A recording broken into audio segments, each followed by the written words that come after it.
여러분 요즘에 가장 큰 이슈 중에 하나가 부동산이죠. 집이 없어서 이제 이곳저곳 여러분들이 이사 많이 하시는 분들이 계실 거예요. 또 어렸을 때 특별히 자취 생활을 많이 하시는 분들은 더더욱 내 집에 대한 그런 간절함이 있지 않을까 싶습니다. 아직 다들 집이 없으시죠?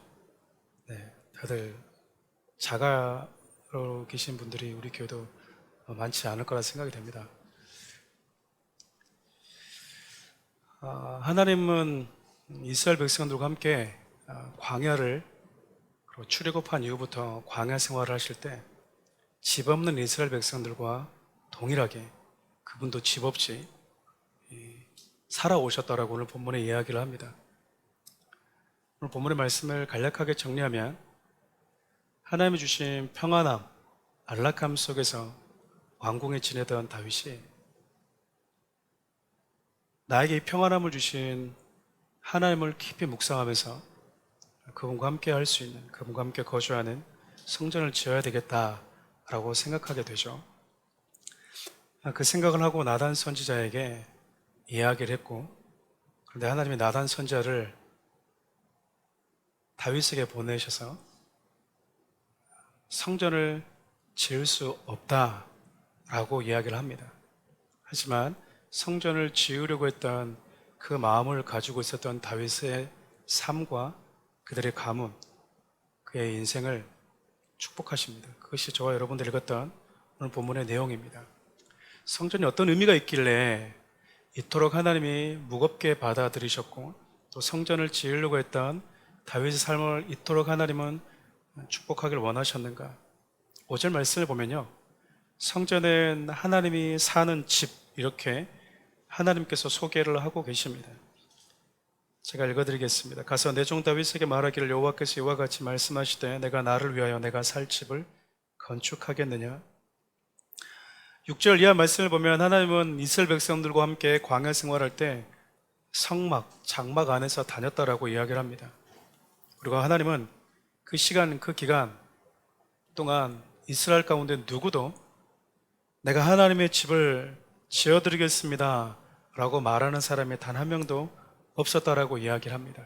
그리고 하나님 역시 그것을 요구하지 않으셨습니다. 왜냐하면 하나님이 거할 수 있는 초소를 준비할 수 있는 존재는 이 땅에 없기 때문에 그렇습니다. 누구도 하나님이 거할 수 있는 거처를 손으로 지을 수 있는 사람이 없다라는 이야기죠. 왜일까? 결과적으로 하나님이 거하실 성전은 죄와 죽음의 모든 재앙과 저주를 끝내버리시는 예수 그리스도의 사역을 통해서 시작되고 완성되기 때문에 그렇습니다. 그러니까 예수님만이 하실 수 있는 사역을 지금 다윗이 하겠다라고 하나님께 기도하고 있는 거죠.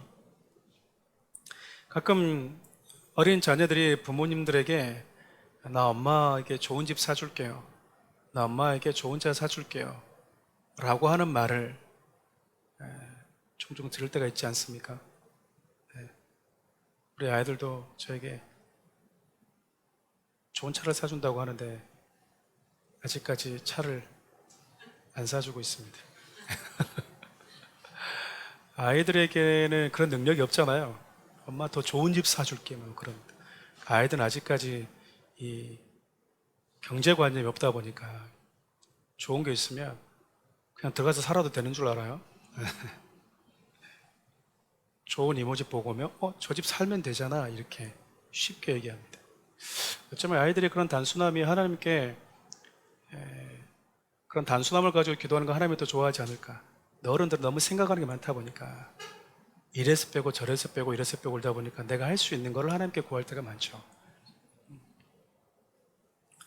다윗 역시 지금 예수님만이 하실 수 있는 사역, 인간으로서는 그 누구도, 그게 비록 다윗이든지 아브라함이든지 관계없이 할 수 없는 사역을 하나님께 내가 하겠습니다라고 이야기하고 있어요. 하나님께서 다윗에게 결과적으로 너는 안 된다라고 하는 것은 네가 그걸 할 수 있는 능력이 안 돼 이렇게 말하고 있는 거거든요. 그럼에도 불구하고 하나님은 당신의 집에 대해서 관심을 갖고 있던 다윗의 삶을 축복 하십니다.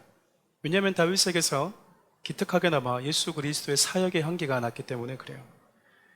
우리가 잘 알다시피 다윗은 피를 너무 많이 흘렸습니다. 전쟁을 했기 때문에 그렇죠. 하나님은 그것을 이유로 들어서 너는 아직 피를 많이 흘렸기 때문에 성전을 지을 수 없다라고 말씀하셨습니다. 역대상 22장 8절 말씀이 바로 그 내용입니다. 네가 피를 많이 흘렸기 때문에 내 이름을 위하여 성전을 건축하지 못할 것이다. 다윗은 전쟁하는 사람이었기 때문에 안 된다, 네가 건축할 수 없다, 하나님 그렇게 말씀하셨죠. 그것은 다윗을 책망하거나 그의 의지를 꺾어버리기 위한 것이 아니라 하나님의 성전이 세워지기 위해서는 반드시 선행되어져야 되는 일이 있었기 때문에 그랬어요. 그 선행되어져야 되는 일이 무엇인지를 하나님은 다윗의 아들이었던 솔로몬을 통해서 이렇게 말씀을 하십니다. 열왕기상 5장 3절에서 5절 말씀인데요, 제가 읽어드리겠습니다. 다윗 당신도 알거니와 내 아버지 다윗이 사방의 전쟁으로 말미암아 그의 하나님 여호와의 이름을 위하여 성전을 건축하지 못하고 여호와께서 그의 원수들을 그의 발바닥 밑에 두시기를 기다렸나이다. 이제 내 하나님 여호와께서 내게 사방에 태평을 주시며 원수도 없고 재앙도 없도다. 여호와께서 내 아버지 다윗에게 하신 말씀에 내가 너를 이어 내 자리에 오르게 할 내 아들 그가 내 이름을 위하여 성전을 건축하리라 하신 대로 내가 내 하나님 여호와의 이름을 위하여 성전을 건축하려 하오니. 성전이 건축되기 이전에는 성막 시대였습니다. 성막과 성전에는 큰 차이가 있어요. 본질적인 의미는 똑같습니다. 하나님이 임재하시는 곳, 하나님이 거하시는 곳, 하나님과 우리가 만나는 곳이라는 의미에서는 본질적인 의미는 같지만 성막은 이동식이고 성전은 고정식이라는 것에 있어서 차이가 있죠. 그래서 성막 시대 이스라엘 백성들은 계속해서 이동하고 또 이동해야 됐던 거죠. 아직 정착할 곳을 찾지 못했기 때문에 그렇습니다. 여러분들이 월세집을 살다가 또 계약기간 끝나면 또 이사하고 또 이사하는 이유는 여러분이 아직 정착할 완전한 여러분의 소유로 된 집을 아직 얻지 못했기 때문입니다. 여러분 집사가 되신 분들은 다 집을 살 수 있었으면 좋겠네요.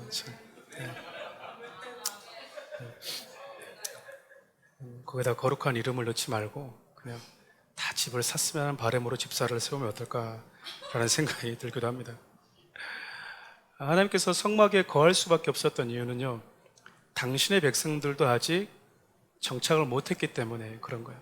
그러니까 여기에는 하나님의 사랑이 담겨져 있죠. 하나님은 구원받은 당신의 백성들과 운명을 같이 하겠다라는 거예요. 하나님, 나는 하나님이니까 나는 왕궁에 거할 테니까 너희들만 좀 이렇게 불편하더라도 좀 광야에 살아, 이렇게 말씀한 게 아니라 너희들이 지금 이동하고 있는데, 너희들이 지금 정착할 곳을 못 찾고 있는데 지금 나 혼자 정착해서 편히 쉴 수 있겠냐, 지금 그 말이잖아요. 아직 정착할 곳을 찾지 못했고 정착할 곳이 원수들로 인해서 아직 안정적이지 못했기 때문에 하나님은 안 된다라고 말씀하셨던 겁니다. 그래서 오늘 본문 10절과 11절 상관절을 표준 세번역으로 보면 조금 더 이해가 쉽습니다. 제가 읽어드릴게요. 이제 내가 한 곳을 정하여 거기에 내 백성 이스라엘을 심어 그들이 자기의 땅에서 자리 잡고 살면서 다시는 옮겨 다닐 필요가 없도록 하고 이전과 같이 악한 사람들에게 억압을 받는 일도 없도록 하겠다. 이제는 내가 나의 백성 이스라엘에게 사사들을 세워준 때와는 달리 내가 너를 너의 모든 원수로부터 보호하여 평안히 살게 하겠다. 하지만 하나님께서 다윗에게 어떻게 말씀하고 있는 거냐면, 아직은 성전을 지을 수 없다 라고 말씀하시면서 그분은 이스라엘 백성들이 자리를 잡고 돌아다니지 않아도 될 때, 정착할 때, 그리고 악한 사람들에게 더 이상 억압받지 않아도 될 때, 사사시대와는 달리 모든 원수들로부터 해방되고 평안하게 살게 될 때 성전은 그때 짓도록 하겠다라고 하신 거예요. 그러니까 너는 뭐하라? 평안이 임하도록 피 흘리면서 계속해서 싸워라. 그것이 네가 너에게 주어진 거룩한 직무이고 사역이다라고 말씀하고 있는 거예요. 결국 솔로몬 시대 때 성전이 지어졌다는 것은 하나님은 다윗을 통해서 이스라엘 모든 주변의 원수들과 재앙들을 다 사라지게 만들고 완전한 평화를 주셨다라는 의미가 될 거예요. 솔로몬은 성전을 지었지만 다윗에게 주어진 임무는 피를 흘리면서 이스라엘로 하여금 정착하지 못하게 만들고 안정적이지 못하게 만들고 억압하는 원수들과 피 흘리면서 싸우는 삶, 그것이 다윗에게 주어졌던 역할이었던 겁니다. 다윗의 이런 모습은 십자가에서 피 흘리심으로 인해서 모든 죄와 죽음의 원수로부터 우리를 해방하시는 예수 그리스도의 모습이 고스란히 담겨져 있어요. 어쩌면 하나님, 내가 당신의 집을 지어드리겠습니다 라고 했을 때 그 다윗이 가졌던 그 사모하는 그 마음, 그 기도의 응답으로 하나님은 다윗에게 예수님이 하셔야 되는 그 사역의 그림자와 같은 그 역할을 맡겼는지도 모르겠습니다. 예수 그리스도가 십자가에서 피 흘리시면서 그리고 부활하시면서 저와 여러분들에게 완전한 자유를 주셨죠. 죄와 죽음에서 평안을 주셨다, 그 말입니다. 완전한 평화와 안식이 주어진 이후에 예수님이 승천하실 때 우리에게 약속하신 것이 있습니다. 사도행전 1장 4절에서 4절 말씀을 보겠습니다. 사도와 함께 모이사 그들에게 분부하여 이르시되 예루살렘을 떠나지 말고 내게서 들은 바 아버지께서 약속하신 것을 기다리라. 모든 죄와 죽음의 저주를 해방시킨 다음 예수님께서 성령님을 약속하셨어요. 성령님이 너희들에게 오실 텐데 그 성령이 너희 안에 내주하게 될 것이다. 그 이후에 너희들을 성전이라고 부르겠다라고 말씀을 하십니다. 고린도전서 3장 16절입니다. 너희는 너희가 하나님의 성전인 것과 하나님의 성령이 너희 안에 계시는 것을 알지 못하느냐. 여러분, 우리가 성전이 되었다라는 말은 이미 모든 싸움이 끝났다, 그 말입니다. 우리가 성막이 아니라, 성경이 우리에게 성막이라고 표현하지는 않잖아요. 우리에게 너희들은 장막이다라고 표현하지 않아요. 가끔씩 이 장막이라는 말이 참 좋아서 나는 여호와의 장막입니다라는 말 표현을 쓰시는데, 장막을 사시려면 그렇게 하셔도 됩니다만은 성경 우리를 향해서 성전이다라고 얘기하죠. 성전. 장막이다라는 것은 아직 싸움이 안 끝났다, 아직 안정적인 정착지가 너희들에게 주어지지 않았다, 그 말이라면, 너희가 성전이다 이렇게 하는 표현은요, 너희들에게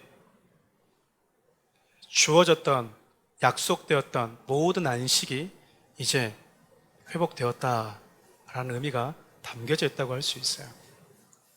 우리는 성령님이 내 안에 거하시니까 나는 성전이야, 단순히 이렇게 생각하지만 성경에서 우리를 성전이라고 부를 때는 이런 영적인 놀라운 의미가 있다는 겁니다. 예수 그리스도가 우리의 모든 원수를 무찌르고 죄와 죽음에 있는 우리를 해방시키기 위해서 먼저 피 흘리셨고, 그 사건 이후에 우리에게 약속처럼 주어진 게 성령님이시구나.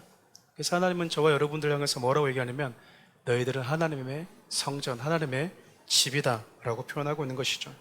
여러분, 하나님은요, 그 어떤 공간에 제한될 수 없고 또 어떤 것에 갇혀 있을 수도 없는 분이십니다. 창조주를 담아낼 수 있는 피조세계가 있을까? 없습니다. 그런데 그 창조주께서 약하디 약한 저와 여러분들 안에 거주하고 싶어 하신다라는 거예요.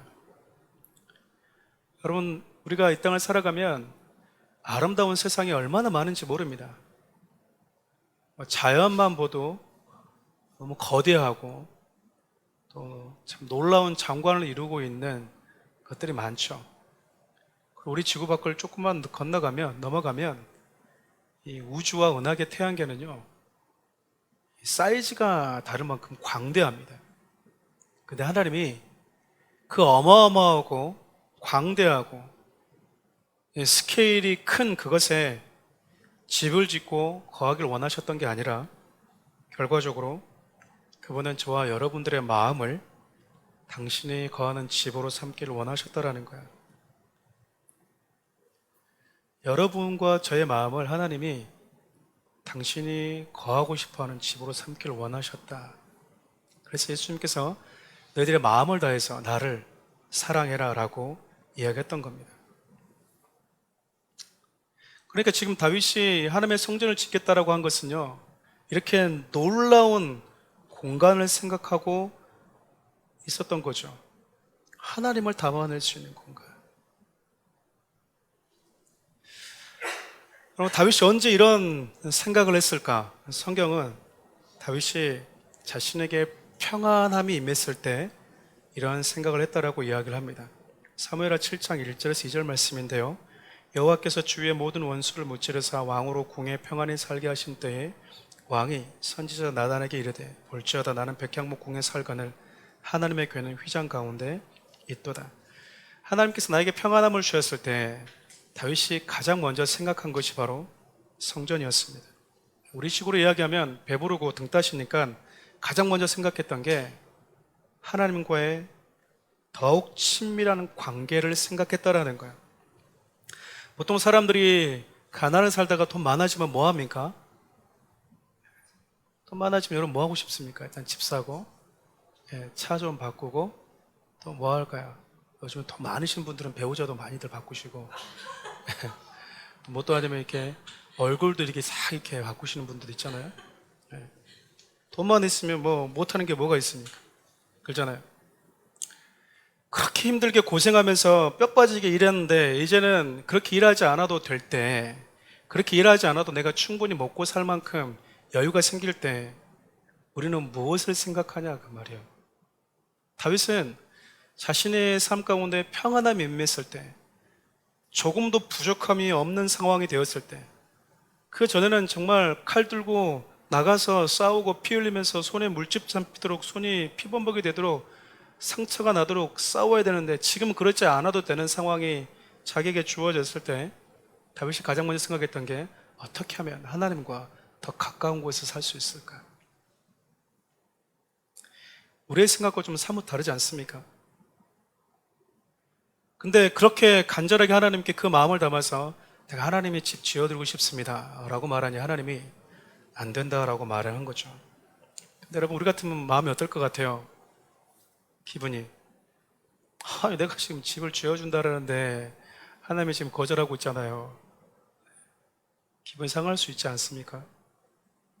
근데 다윗이 기분 상해한 것이 아니라 자기가 죽을 때까지 나는 지을 수 없지만 내 아들이 지어야 된다면 나는 그 성전을 지을 수 있는 모든 준비, 모든 자재, 모든 재정적인 준비를 기꺼이 하겠습니다 라고 하면서 그가 죽기 전까지 하나님의 성전에 필요한 모든 것들을 준비하기 시작합니다. 역대상 22장이 다윗이 준비했던, 성전에서 준비했던 것들에 대한 기록이 잘 설명되어져 있는데 그 중에 14절 한 절만 제가 읽어드릴게요. 내가 환난 중에 여호와의 성전을 위하여 금 10만 달란트와 은 100만 달란트와 돛과 철을 그 무게를 달 수 없을 만큼 심히 많이 준비하였고 또 제목과 돌을 준비하였으나 너는 더할 것이며. 다윗이 엄청난 금액을 지금 성전을 위해서 준비하죠. 여러분 1달란트가 33kg에서 34kg라고 그래요. 한 돈이 얼마인지 아시죠? 한 돈이 저도 이런 부분이 조금 약하긴 한데 3.75g이랍니다. 구람. 킬로그램이 아니라 구람. 한 돈이. 그럼 10돈이면 37kg인 거죠. 그러니까 한 달란트가 대략 10돈이 조금 못 되는 것 같아요. 그럼 10만 달란트면은 얼마일까요? 계산해 보시기 바랍니다. 다윗이 10만 달란트, 그 은 100만 달란트를 준비했다라고 이야기합니다. 그런데 여러분 방금 우리가 읽었던 14절 첫 번째를 보면요, 이것을 그냥 쉽게 얻은 게 아니었고요, 환난 가운데서 모았다고 이야기합니다. 14절 첫 번째를 보면 그래서 내가 환난 중에 이렇게 얘기합니다. 그러니까 우리식으로 이야기하면은 쉽게 번 게 아니라는 거예요. 전쟁에 나가서 목숨을 걸고 싸워서 얻었다라는 거예요. 여러분 목숨 걸고 싸웠으면 얻었으면 이거를 우리가 쉽게 쉴 수 있겠습니까? 가끔 부모님들 보면 이렇게 완전 진짜 허리가 망가지도록 돈을 버시는데 돈 안 쓰잖아요. 병원 가라고 해도 병원 안 갑니다. 그렇게 병원 가라고 주사 한 방 맞아라고 해도 약안제 지어 먹으라고 해도 드시라고 해도 안 드세요. 근데 왜일까? 너무 아까운 거예요. 자기가 이 번 돈을 쓰는 게 아까운 거예요. 그런데 자식에게는 막 몇십만 원, 100만 원 이렇게 막 씁니다. 환난 가운데서 자신의 목숨을 걸고 모은 이것을 하나님께 드렸다는 것은 자신의 목숨보다 더 중요하고 가치 있게 여기는 것이 다윗에게는 분명히 있었다라는 거예요. 그것이 바로 하나님의 성전이었습니다. 하나님과 어떻게 하면 더 가까울 수 있을까? 여러분, 죽기 전까지 이것을 준비합니다, 다윗이. 그의 인생에 있어서 재물의 부요함과 재물의 늘어남은 이것도 하나님께 갖다 드려야지. 이것도 하나님의 성전에 갖다 드려야지. 여러분 잘 아시다시피 솔로몬 성전은 다 금으로, 세상 말로 말하면, 용서해 주십시오, 좀 표현이, 그냥 발랐습니다. 네, 금으로 다 발랐다고요. 그 바른 금이 다 어디서 나왔겠냐 그 말이요. 다 다윗이 준비한 거라고, 다윗이. 목사님이 갑자기 5번째 주 교회론에 대해서 이야기해야 되는데 이 얘기를 하시는가? 성전을 같이 한번 좀 짓자라고 목사님이 얘기하시는 건가? 우리 교회가 이제 11월에 계약 만료니까 지금부터 좀 지읍시다라고 얘기하기 위해서 얘기하는가? 그렇지 않습니다. 물론 예전에 많은 부흥 강사분들과 목회자들이 교회를 세울 때 이 본문을 참 많이 언급을 했습니다. 근데 여러분, 성경을 보면 성전과 예배당의 의미가 좀 많이 다릅니다. 성전은 서두에 설명했던 것처럼 예수 그리스도의 십자가와 부활 사건을 지나서 성령이 내주하신 저와 여러분들을 성전 이렇게 이야기하고요. 우리가 흔히 얘기하는 교회당, 예배당은 예수 그리스도를 구주로 고백하는 자들을 담아내는 공간입니다. 그 공간이 성전이 될 수는 없습니다. 그냥 예배당인 거예요. 여러분들은 걸어다니는 성전이고 여기는 예배 공간입니다. 물론 그렇다고 해서 예배당이라는 이 공간 자체를 업신여기거나 무시해서도 안 됩니다. 제가 서두에 처음에 우리 함께 이 하나님의 집에 대해서 얘기했지만 저는 교회를 시작할 때 여러분께 분명히 말씀드린 게 한 가지 있었어요. 그게 교회를 짓지 않겠습니다 라는 거였습니다. 그 말은 교회를 짓고 있는 교회에 대해서 여러분들이 색안경을 끼거나 혹은 우리는 교회를 안 짓는데 누군가는 진짜 교회를 짓구나 라고 하는, 교회를 짓는 어떤 교회나 그 목회자나 성도들에 대해서 여러분들이 비난의 화살을 절대 돌려서는 안 됩니다. 제가 생각하고 있는 교회론 가운데 하나는 이 땅에는 대형교회도 있어야 되고요, 중형교회, 소형교회도 있어야 되고 개척교회도 계속해서 있어야 됩니다. 그리고 가정교회도 존재해야 된다고 생각합니다. 여러 형태가 다를 뿐이지 교회가 지향하는 것은 하나님의 나라와 생명을 살리는 복음 전파는 똑같습니다. 단지 복음을 전하고 그리고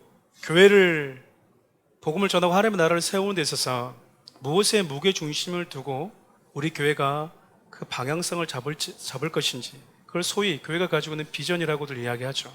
어떤 곳에 다음 세대를 일으켜 세운다라는 걸로 인해서 비전을 삼고 다음 세대에 투자하는 교회가 있고요, 어떤 분들은 기도원 사역에 투자하는 분들도 계시겠죠. 어떤 분들은 학원 사역, 학교 사역에 투자하는 분들, 어떤 분들은 구제 사역, 어떤 분들은 노숙자에게 매일 먹을거리를 제공해주는 사역, 저마다 다양한 사역들을 하지만 교회가 가지고 있는, 또 교회가 이 땅에 존재되는 궁극적인 추구하는 목적과 지향하는 바는 같다라는 겁니다.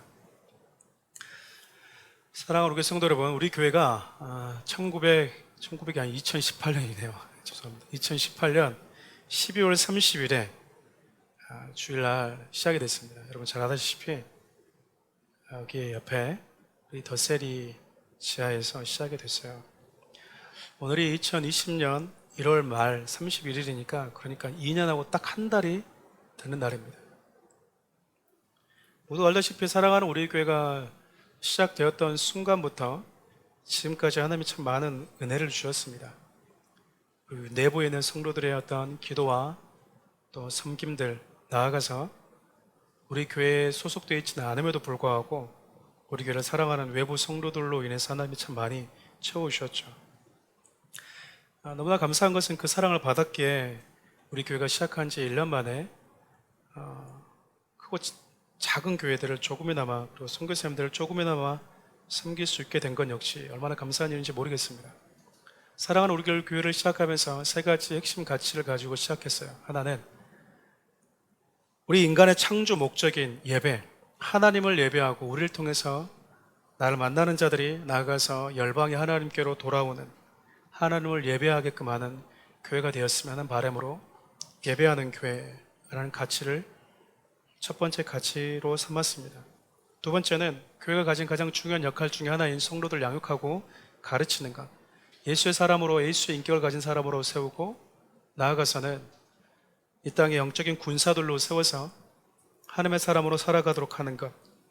그래서 두 번째 가치를 양육하는 교회로 삼았습니다.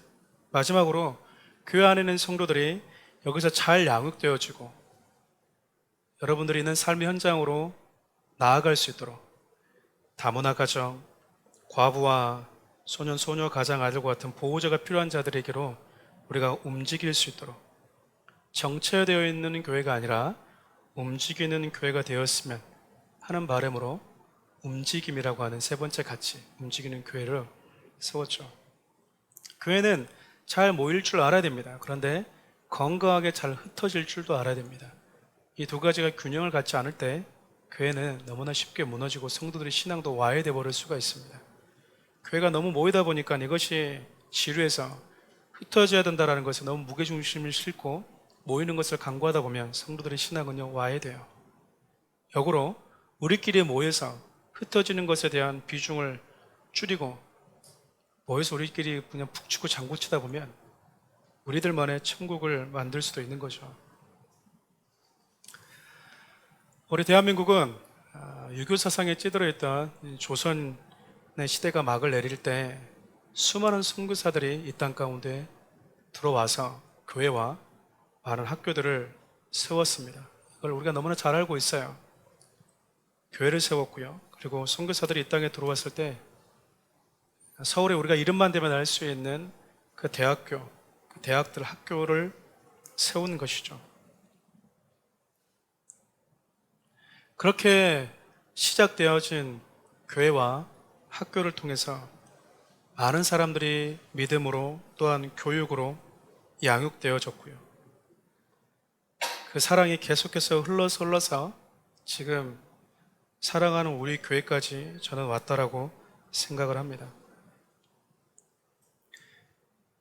우리를 알지 못하는 10년, 20년, 100년, 200년 뒤에 어떤 일이 벌어질지 알지 못했지만 성실하게 주님이 주신 그 사랑의 빛은 마음을 가지고 복음을 전하고 교회를 세웠던 그들에게 우리는 사랑의 빚을 진 것이죠.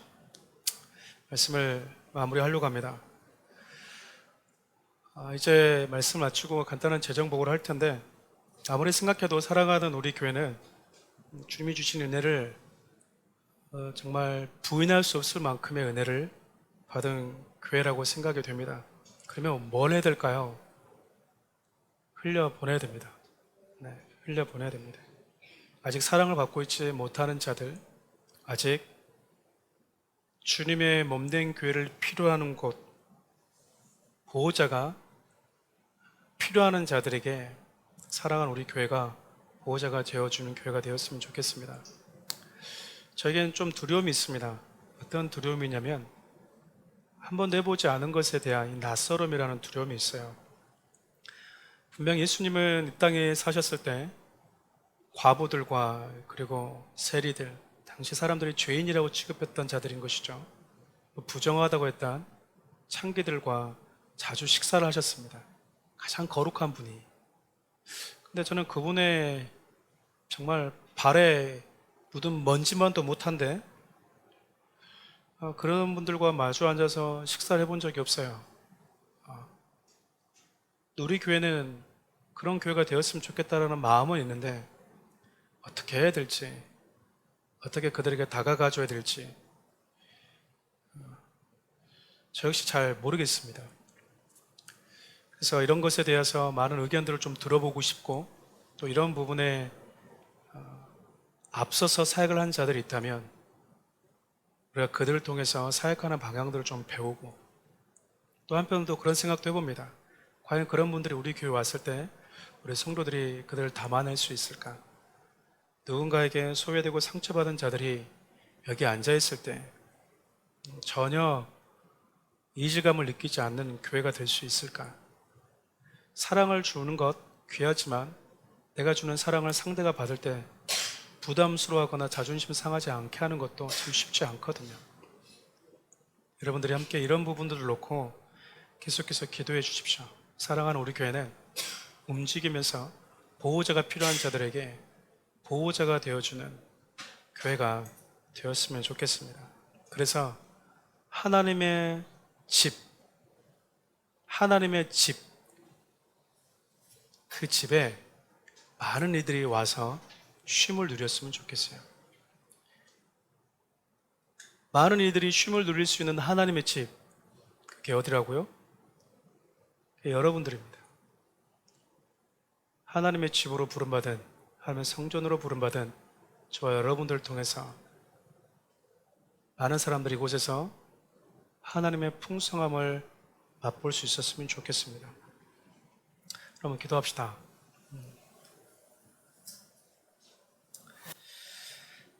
먼저 두 가지만 놓고 기도했으면 좋겠는데, 하나는 좀 감사 기도를 했으면 좋겠어요. 하나님, 사랑하는 우리 교회를 여기까지 인도해 주셔서 감사합니다.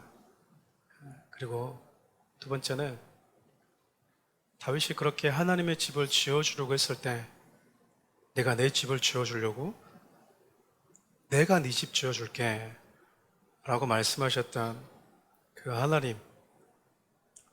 그러나 우리는 끊임없이 이 땅에 살아가면서 나를 하나님의 집으로 삼으신 그분의 사랑을 받아서 아직 하나님의 집으로 들어오지 않은 자들을 또 다른 하나님의 집으로 우리가 세워가는 귀한 교회가 되게 해달라고 함께 기도했으면 좋겠습니다. 이 두 가지를 놓고 이렇게 한 2분 정도 정확하게 한번 기도하고 제가 축도로 이제 예배를 마치도록 하겠습니다. 기도할까요? 하나님 감사합니다. 사랑하는 우리 교회를 지켜주시고 여기까지 인도해 주셔서 감사를 드립니다. 하나님의 은혜가 있었고 하나님의 보호하심이 있었습니다. 늘 그의 관심이 하나님께 있었고 하나님과 함께하는 시간과 하나님과 함께하는 그 장소에 관심이 있었던 것처럼 사랑하는 우리 교회도 그렇게 주님의 사랑에 주님과 함께하는 것에 관심을 갖는 성도들 교회가 되게 해주십시오. 하나님의 집에 대한 자들, 하나님의 성전으로 부름받은 자들, 하나님과 함께하는 집은 내가 준비할 수 없고 우리 주님이 친히 준비하셔야만이 된다라는 것. 그래서 하나님, 사랑하는 우리를 통해서 따뜻한 보호자가 필요한 영혼들에게 사랑하는 우리 교회를 보내주십시오. 그래서 그들에게 주의 사랑을 흘려보내는 아름다운 하나님의 사람, 하나님의 집으로 살아갈 수 있도록 도와주옵소서.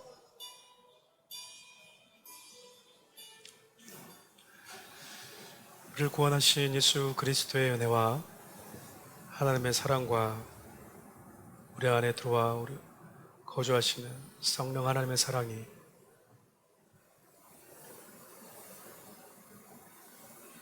우리와 함께 거할 집을 지어주신 그 하나님의 사랑을 가지고 주님과 마주보고 살아갈 수 있는 집을 지어주는 보호자가 되어주는 그런 교회, 그런 성도가 되기로 다짐하는 귀한 자들 머리 위에 함께 하시기를 간절히 축원하옵나이다.